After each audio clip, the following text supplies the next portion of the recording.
There's no feeling more intense than starting over. If you deleted your homework the day before it was due, as I have, or if you left your wallet at home and you have to go back after spending an hour in the commute. If you won some money at the casino and then put all your winnings on red but it came up black. If you got your best shirt dry cleaned before a wedding and then immediately dropped food on it. If you won an argument with a friend and then later discovered that they just returned to their original view. Starting over is harder than starting up. If you're not ready for that, like if you've already had a bad day, then what you're about to go through might be too much. Feel free to go away and come back. I'll be here. Alright, thanks for coming with me on this trip. I'll understand if you have to take a break at any point. Just find a safe place to stop and quit the game.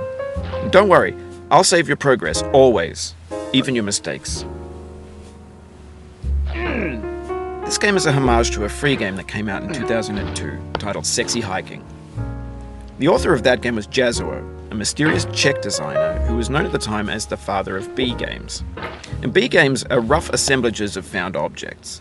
Designers slap them together very quickly and freely, and they're often too rough and unfriendly to gain much of a following. They're built more for the joy of building them than as polished products. In a certain way, Sexy Hiking is the perfect embodiment of a B game. It's built almost entirely out of found and recycled parts, and it's one of the most unusual and unfriendly games of its time. In it, your task is simply to drag yourself up a mountain with a hammer. And that act of climbing, in the digital world or in real life, has certain essential properties that give the game its flavor. No amount of forward progress is guaranteed. Some cliffs are too sheer or too slippery. And the player is constantly, unremittingly in danger of falling and losing everything.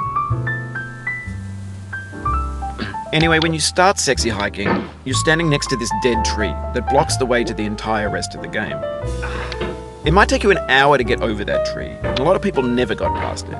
You prod and you poke at it, exploring the limits of your reach and your strength, trying to find a way up and over. And there's a sense of truth in that lack of compromise. Most obstacles in video game worlds are fake. You can be completely confident in your ability to get through them once you have the correct method or the correct equipment or just by spending enough time. In that sense, every pixelated obstacle in Sexy Hiking is real.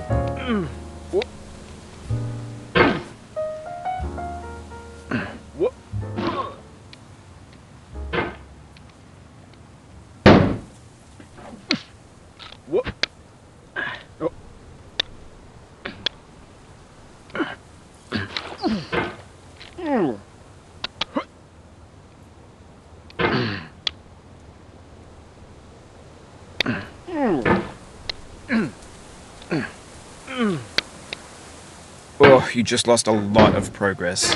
That's a deep frustration, a real punch in the gut.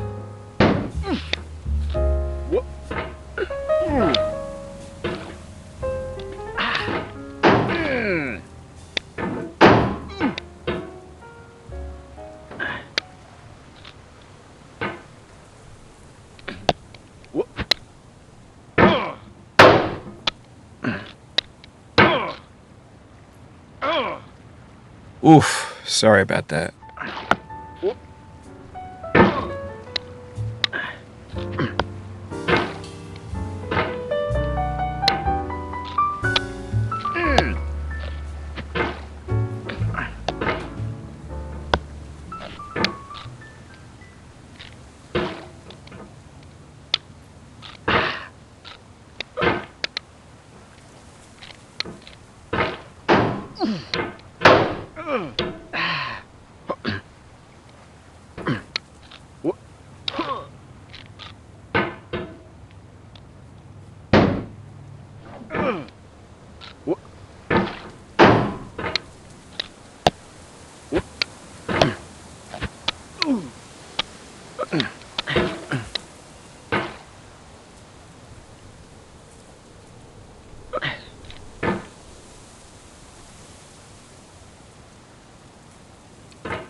The obstacles in Sexy Hiking are unyielding, and that makes the game uniquely frustrating. But I'm not sure Jazzuo intended to make a frustrating game. The frustration is just essential to the act of climbing, and it's authentic to the process of building a game about climbing. A funny thing happened to me as I was building this mountain. I'd have an idea for a new obstacle, and I'd build it, test it, and it would usually turn out to be unreasonably hard. But I couldn't bring myself to make it easier. It already felt like my inability to get past the new obstacle was my fault as a player rather than as a builder. Imaginary mountains build themselves from our efforts to climb them, and it's our repeated attempts to reach the summit that turns those mountains into something real. When you're building a video game world, you're building with ideas, and that can be like working with quickset cement.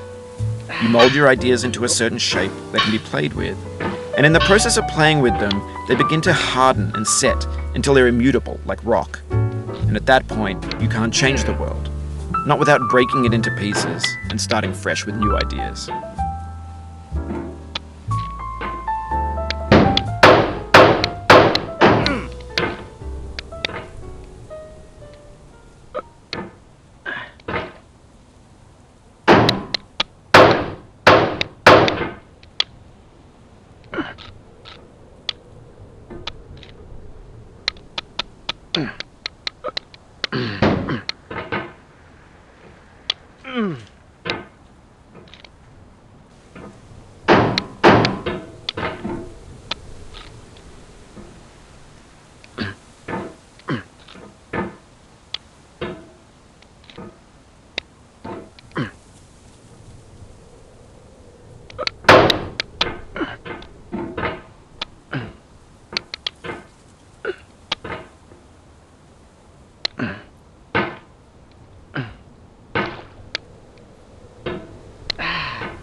You've done this part before. You know it's possible.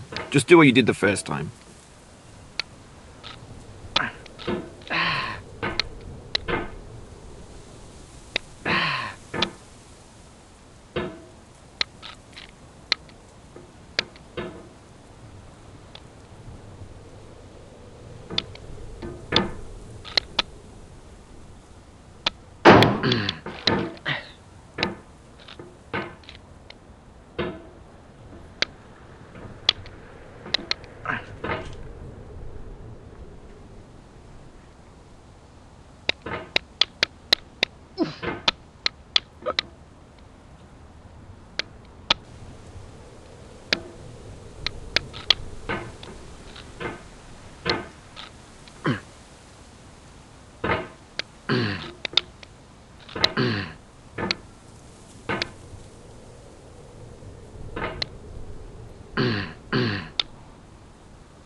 Mm.